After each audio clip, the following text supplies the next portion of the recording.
Hey guys, Derek here at Groovy Plants Ranch, and we are in the kids garden. And we have buried a small kiddie pool. We filled that with a peat sphagnum soil mixture, and the reason why we've done that is we're going to be planting Sarracenia bugbat.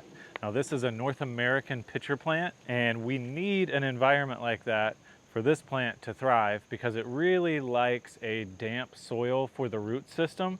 So as you can see here, it's quite boggy, and we just kind of want to mimic the environment that this plant comes from. And these plants traditionally don't need a nutrient-dense soil environment because they get their nutrients from the insects that they eat. So now that we've got an appropriate size hole dug, and you can see what I'm talking about, this is just a sphagnum mix. It really holds and retains that water. You can see that this hole has started and begun to fill up with water. Now this is a great plant for people who have rain gardens, or if you've got something near the edge of a pond or a waterway that you've started or anything like that. This plant does really, really well in full sun. You get a dramatic colorization from this plant. So you can see here, there's a really dense peat mixture, and the root sets don't go terribly deep.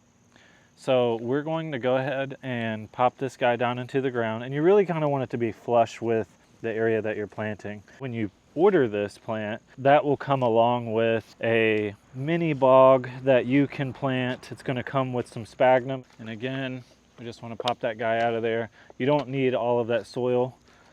You don't even really need to break it up, but we are just going to pop him down in there really easily, and then we'll just come back in and we'll fill with that sphagnum on the top. You really want this in an area that's going to stay moist, and for those really hot, dry days, you may want to go out and check the area.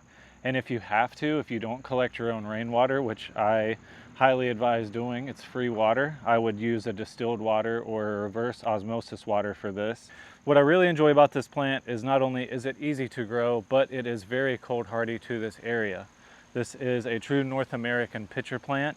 It is bred between Sarracenia minor and Sarracenia rubra. So you get the best of both worlds with this plant. It does need that period of dormancy, so that's why we really encourage you guys to plant these outside, because it is a true perennial plant here in Ohio. For those of you who may have bugs or anything like that in your yard, this is certainly going to help with that. You can see just how easy it is to get that Sarracenia bugbat in your garden for a really dramatic biodiverse look, and I could not recommend this plant more.